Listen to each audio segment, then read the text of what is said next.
Bismillahirrahmanirrahim. Assalamualaikum warahmatullahi wabarakatuh.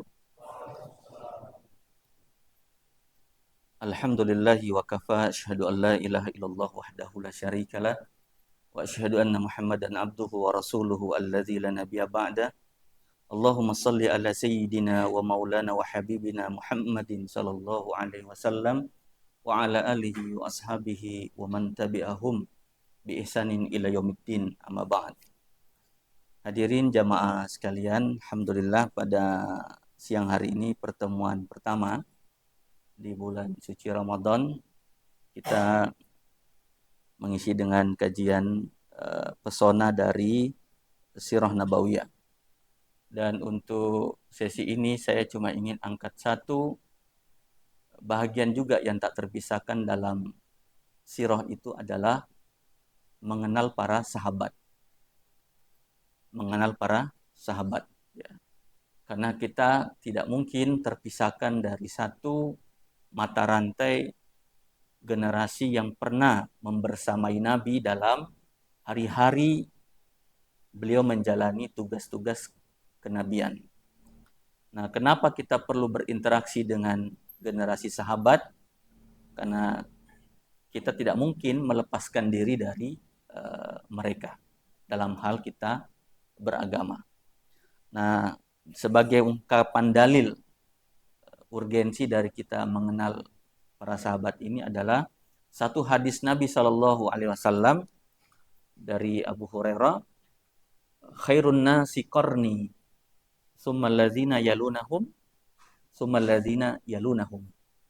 Nah, hadis ini sangat sederhana, tapi perhatikan dalam diksi yang dipakai oleh Nabi. Yang pertama adalah khairun nas, sebaik-baik manusia. Ya, kita dalam Al-Quran ada khairul ummah, sebaik-baik umat. Tapi Rasulullah di sini mengatakan sebaik-baik manusia. Qarni, yaitu manusia yang bersama beliau, kurun semasa beliau. Sumaladzina, dan kemudian orang-orang yalunahum, setelahnya. Sumaladzina yalunahum, dan kemudian orang-orang setelahnya. Jadi dari hadis ini Nabi cuma menggaransi 3 lapis generasi yang terbaik, yaitu yang hidup sezaman dengan beliau, kemudian yang hidup setelahnya, dan yang hidup setelahnya. Yang di kemudian hari inilah yang disebutkan oleh para ulama sejarah atau ulama-ulama hadis dengan istilah sahabat, tabi'in, dan tabi'u tabi'in. Sahabat itulah yang hidup sekurun dengan Nabi. Tabi'in adalah mereka yang tidak ketemu dengan Nabi, tapi bertemu dengan sahabat Nabi. Maka disebut dengan tabi'in, pengikut. Nah, kemudian mereka tidak bertemu dengan sahabat Nabi, tapi bisa merasakan Islam itu dari murid para sahabat, maka disebutlah tabi'ut tabi'in, pengikutnya tabi'in. Sahabat, tabi'in, dan tabi'ut tabi'in. Normalnya kalau kita ini mengukurnya ini berapa umur mereka. Kita saja di sini, kalau setiap 17 Agustus, itu kan ada diundang para legiun veteran. Ya, di Balikpapan ini saya kebetulan juga penggiat kajian sejarah Balikpapan. Jadi saya pernah mendapatkan langsung dari seorang istri dari pasukan Jepang yang membelot ketika terjadinya perang Asia Pasifik di Balikpapan. Nah, kalau kita lihat ada kuburan Jepang, nah di Telindung itu ada salah satu pembelot yang bergabung ke Nusantara dan menikah dengan seorang warga Samboja, dan itu masih hidup istrinya. Nah, jadi dia menyaksikan bagaimana ada legiun veteran yang ikut di hari-hari di mana Jepang saat itu kita tahu menyerang Balikpapan. Nah, tentu dia adalah saksi hidup. Nah, kita masih bertemu dengan dia walaupun suaminya sudah meninggal dan dikuburkan di Telindung. Maka kita akan menyaksikan interaksi kita begitu dekat karena dia saksi. Nah, jadi kalau sahabat Ini diukur dari mereka yang berinteraksi dengan Nabi. Nah, siapa itu mereka? Nah, ada dua batasannya. Imam Asyuyuti dan juga Imam Abu Hajar Al-Asqalani menyebutkan siapa itu sahabat. Maka setidaknya dia harus terpenuhi 3 syarat. Dia dikatakan sahabat. Di luar 3 syarat ini tidak boleh. Atau satu kurang, dia gugur. Dikatakan sahabat Nabi. Yang pertama adalah man laqiya Rasulullah sallallahu alaihi wasallam. Siapa saja yang pernah berinteraksi dengan Nabi. Artinya interaksi langsung. Ada yang mengatakan melihat langsung, tapi dibantah oleh para ulama karena ada sahabat Nabi yang buta. Hidup bersama Nabi, berinteraksi dengan Nabi tapi tidak pernah melihat wajah Nabi. Abdullah ibnu Maktum. Tapi disitulah disebutkan bahwa man laqiya. Intinya mau dia buta tidak buta, yang jelasnya dia pernah berinteraksi langsung dengan baginda Nabi. Itu syarat pertama. Abu Jahal juga berinteraksi dengan Nabi. Abu Lahab juga berinteraksi, pamannya. Bukan orang biasa. Kalau sekedar berhenti di sini, Abu Lahab jadi sahabat dong. Abu Jahal jadi sahabat. Nah, tapi kan tidak. Ini salah satu syarat pertama. Syarat yang kedua adalah wa yu'minu billahi wa rasulih. Setelah dia berinteraksi dengan Nabi secara langsung, yang kedua adalah dia beriman kepada Allah dan Rasul. Nah, dari sini otomatis Abu Lahab tidak masuk, Abu Jahal tidak masuk. Walaupun dia bertemu dengan Nabi, tapi dia tidak beriman kepada Allah dan Rasulnya. Nah, yang ketiga adalah wal mautu ala yu'min bihi. Dan dia wafat dalam keadaan beriman, tidak murtad. Karena ada juga yang awalnya dia berinteraksi dengan Nabi, beriman dengan Nabi, tapi di akhir hayatnya dia murtad. Akhirnya dia gugur menjadi sahabat Nabi. Nah, jadi kita ulangi, ada 3 syarat sahabat. Bertemu, berinteraksi, beriman kepada Allah dan Rasulnya, dan meninggal di atas keimanan itu. Maka inilah disebut dengan generasi sahabat. Nah, jumlah mereka ini, hadirin sekalian, kalau dihitung sejak argo kenabian, di awal bi'sah tahun di mana beliau diangkat jadi Rasul, sampai beliau wafat 63 tahun, 23 tahun yang berinteraksi dengan Nabi itu, di hari pertama Islam itu diturunkan sampai beliau wafat, jumlah mereka di dalam beberapa literatur beragam. Tetapi yang paling masyhur itu sampai 100.000 sahabat. 100.000 sahabat tidak melihat siapa yang paling pertama masuk Islam dan siapa yang paling terakhir. Status mereka semua adalah sahabat. Itu dulu kita harus terima. Jadi jangan dipilah-pilah dulu.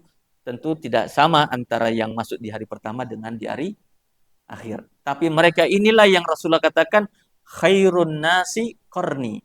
Sebaik-baik manusia adalah yang hidup bersamaku. Itu sahabat Nabi. Berapa Pak? 100.000. Nah, berapa yang kita kenal? Dari 100.000 itu. Kalau kita buat kuis ini, al-asyara al-mubasysyaruna bil jannah. Mungkin tahu semua. Sebutkan 10 sahabat Nabi yang dijamin masuk surga. Itu paling minimal kita hafal kan.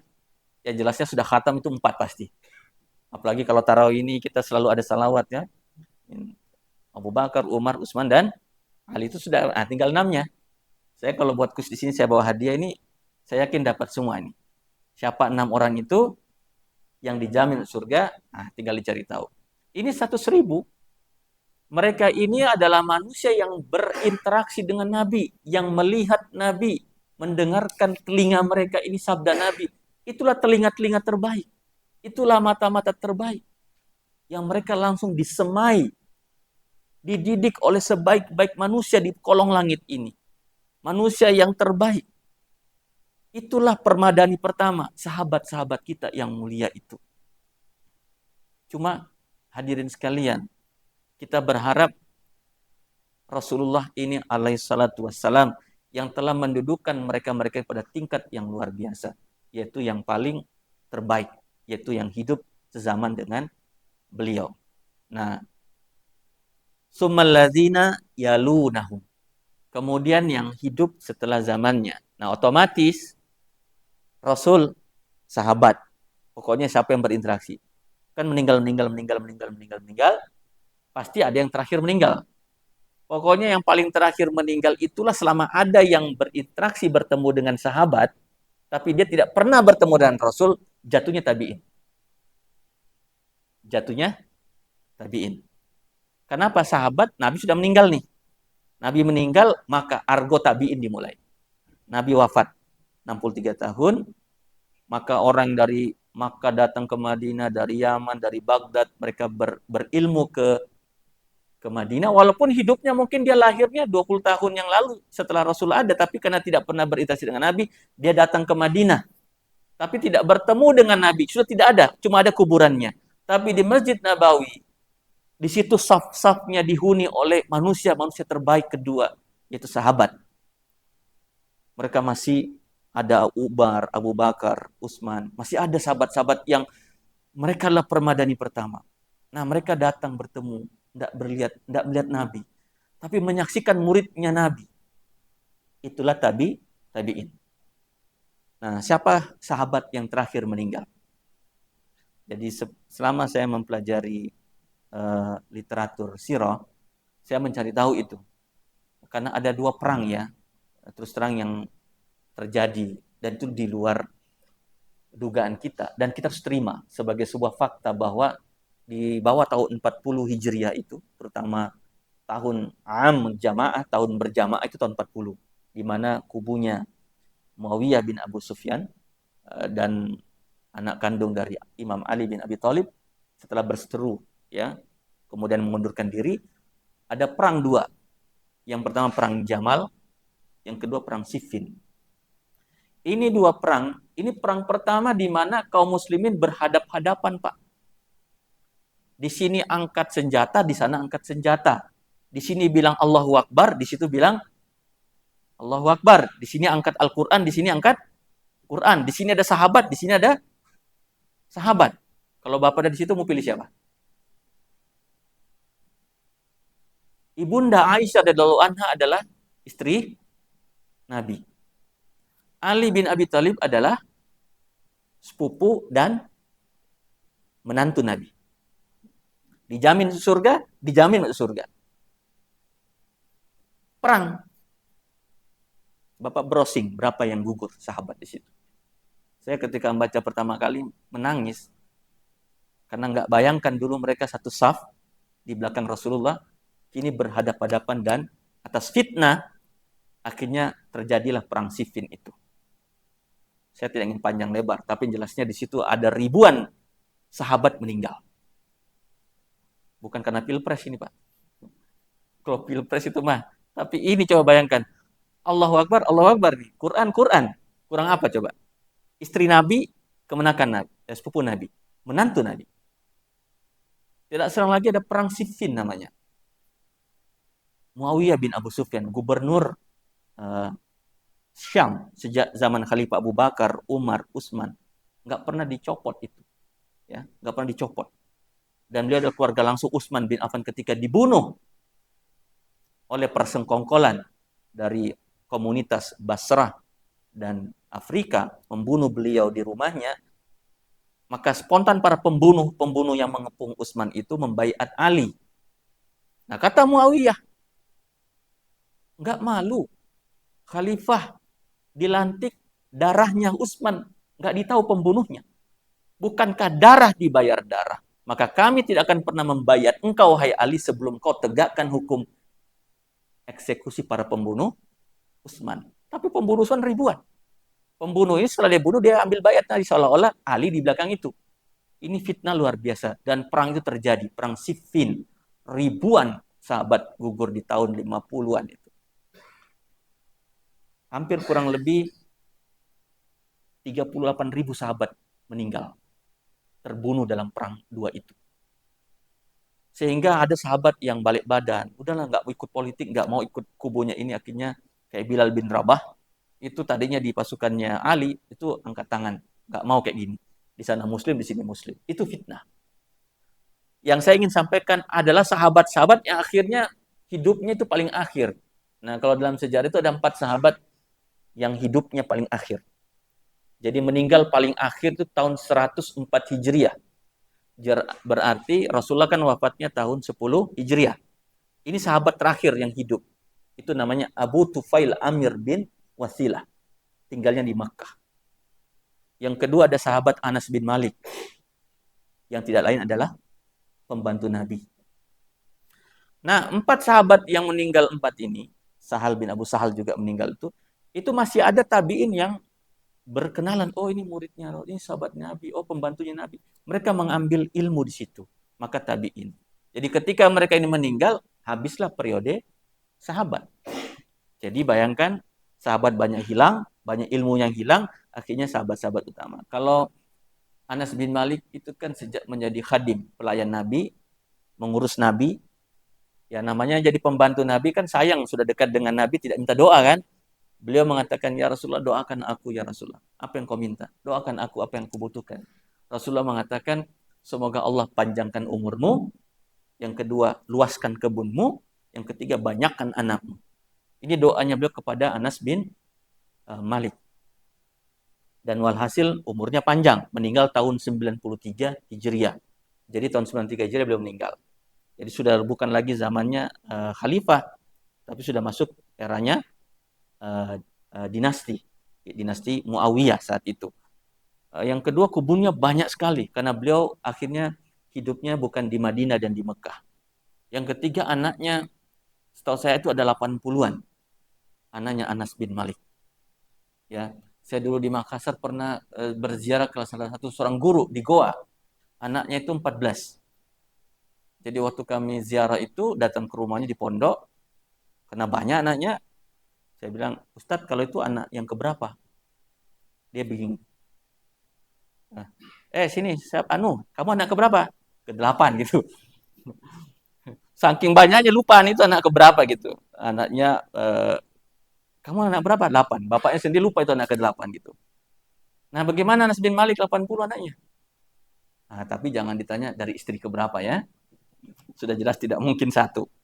Nah, tapi begitulah Rasulullah melihat para sahabat yang mulia, tabi'in. Mereka mulia semua. Baik yang masuk Islam di hari pertama dan di hari terakhir itu sama derajatnya. Kullukum adil, kata Rasulullah. Mereka semua adil. Selama masih ada mereka, Allah bersama kita. Tapi era itu sudah tidak mungkin ada. Kalau sahabat-sahabat yang kebelakangan saja, yang cuma dapat 1 hari, dapat 4 hari. Abu Hurairah itu jamaah sekalian cuma dapat 3 tahun sebelum Rasulullah wafat. 3 tahun sebelum beliau wafat, beliau baru datang ke Madinah menjadi muridnya Nabi. Jadi sahabat, dan alhamdulillah 3 tahun itu dibandingkan sahabat yang sudah dari awal bergabung, ternyata kontribusi Abu Hurairah kepada kita apa? Hadis Nabi. Ribuan dari beliau sampai ke kita lewat beliau itu. Subhanallah. Ini membuktikan bahwa sahabat itu semua adil. Nah, tabi'in, nah demikian pula otomatis eranya ini panjang. Nah, paling jauh tabi'un tuh habis sahabat, habis tabi'in. Nah, itu tahun 200 ada yang mengatakan 189, ada 90, pokoknya 200 Hijriah. Itu sudah habis era tabi'ut tabi'in. Sahabat enggak ada, tabi'in enggak ada, tabi'ut tabi'in sampai 200 Hijriah. Sekarang sudah 1425. Jadi kita itu kalau ukur jarak kita dari generasi yang ketiga ini berapa ribu? 1200. Jadi ini kalau ini terbaik, nah kita apa kira-kira ini? Jadi semakin jauh kan? Nah, tapi jangan berkecil hati. Karena Rasulullah menjanjikan, merindukan ikhwani. Siapa itu? Yang tidak bertemu dengan beliau tapi beriman. Tiba-tiba di Masjid Pajak ini ada yang menyebut nama Nabi setiap hari. Ada yang merindukan bertemu dengan Nabi. Ada yang menghidupkan ajarannya. Ada yang tiba-tiba hidupkan sholat, menghidupkan puasa di Masjid As-Salam ini. Jaraknya 1400 tahun, tidak pernah bertemu Nabi. Tapi ada yang ikut beliau, yakin hatinya merindu. Rasulullah jauh lebih bergairah menunggu kita ketimbang para sahabatnya. Kenapa? Ya kalau bertemu dengan aku. Tapi kalian kita Makanya jangan bilang menyesal. Ya tuh sayangnya ya Ustaz, kita tidak lahir di zaman Nabi. Ya, kalau lahir zaman Nabi jadi Abu Jahal, nah, kan lahir zaman Nabi tapi jadi Abu Jahal apa artinya? Nah, jangan berkecil hati. Nah, jamaah sekalian, ini disebut dengan khairun nas, sebaik-baik generasi. Sahabat tabi'in, tabi'ut tabi'in. Dari sini dulu pengertian dulu ya, sebelum kita lebih jauh, nanti karena kita punya waktu 3 kali pertemuan, intinya saya ingin mengantarkan kita memahami para sahabat itu seadil-adilnya dalam konteks apa dulu. Nah, yang kedua, hadirin sekalian, Allah berfirman dalam surat Taubah, "Was-sabiqunal awwalun minal muhajirin wal ansar walladzina tabauhum bi ihsan radhiyallahu anhum wa radu'an." Allah mengatakan di sini, "Was-sabiqunal awwalun." Dan adapun orang-orang yang lebih dahulu ke dalam Islam, minal muhajirin, dari kalangan muhajirin yang di Mekah, wal ansor, dan orang-orang ansor yang menerima sahabat-sahabat muhajirin, walladzina tabauhum, dan orang-orang setelahnya muhajirin ansor itu, tabauhum, kepada mereka, radhiyallahu anhum wa radu'an. Allah meridhoi mereka dan mereka meridhoi Allah. Kira-kira nih kalau ada cinta tak berbalas, cinta bertepuk sebelah tangan, karena satu pihak yang mengatakan ridho, tapi ayat ini mengatakan radhiyallahu anhum wa radu'an. Aku meridhoi mereka dan mereka meridhoi. Itu yang disebut ridho mutabadilah. Ridho yang saling bertemu. Subhanallah. Ini diakui. Kalau kita mengatakan aku sayang padamu, itu baru kita yang mengakui, belum tentu yang di sana menyayangi kita. Tapi kalau saling menyayangi, itu yang terjadi. Allah menyayangi sahabat-sahabat. Artinya apa? Mereka itulah manusia terbaik. Jangan mencaci sahabat. Jangan mencaci sahabat. Jangan ada sedikit pun perasaan kita mengatakan sahabat tidak adil. Walaupun faktanya nanti ada pemandangan peristiwa-peristiwa yang kadang bisa kita katakan, kok sahabat ini begini ya, sahabat ini begini ya, kok saling berbunuh, kok saling menikam, kok saling menumpah darah. Faktanya itu. Tapi apapun yang terjadi, kita tidak punya hak menghakimi itu. Jangan pernah kita hakimi yang terbunuh di perang Siffin dan terbunuh di perang Jamal, itu semua pasti ada hukumnya. Lah, jangan. Jangan. Mereka semua sahabat Nabi. Hati-hati. Nah, jamaah sekalian, walaupun ini jarang disampaikan di dalam beberapa pertemuan, tapi saya menginginkan saya dan kita semua punya satu pemahaman bahwa sahabat tanpa Rasul tidak mungkin. Rasul tanpa sahabat tidak mungkin. Dan kita tidak mungkin melepaskan diri dari sahabat ajma'in ini. Mereka adalah manusia-manusia unggul terbaik yang pernah mendiami punggung muka bumi ini. Nah, mudah-mudahan kita di sini pasti ada nama-nama yang mengambil nama sahabat kan? Ada nama Umar, Abu Bakar, Utsman, Ali? Ada? Nggak ada? Ada Pak kan? Ya, oh, Masya Allah. Abu Bakar, Masya Allah. Abu Bakar. Ada nama yang agak unik. Saya pernah dapat namanya Kais. Kais bin Sabit itu sahabat Nabi. Jarang yang namanya Kais di Indonesia ini. Ada anak saya dapat Kais. Pasti mama bapaknya tahu ini siapa nih Kais ini. Kemudian ada Abu Bakar. Ada juga berapa sahabat yang kadang kalau 10.000, 100.000 kita tidak mungkin hafal. Tapi masa sih kita hafal 12 pemain Manchester United, kita hafal mati nomor sepatunya, sahabat Nabi kan tidak hafal. Kan kebangetan kan? Nah, semoga kita ini termasuk orang-orang yang mencintai sahabat Nabi. Allah menghimpun kita bisa bertemu nanti dengan sahabat Nabi insya Allah. Sudah habis waktu ya? Ya, sudah lewat ya? Ya. Mohon maaf, saya kan tidak tahu waktunya habis jam berapa ini. Jadi saya, sudah kan? Ya, kalau sudah berarti saya cukupkan untuk mengenal awal dulu tentang sahabat.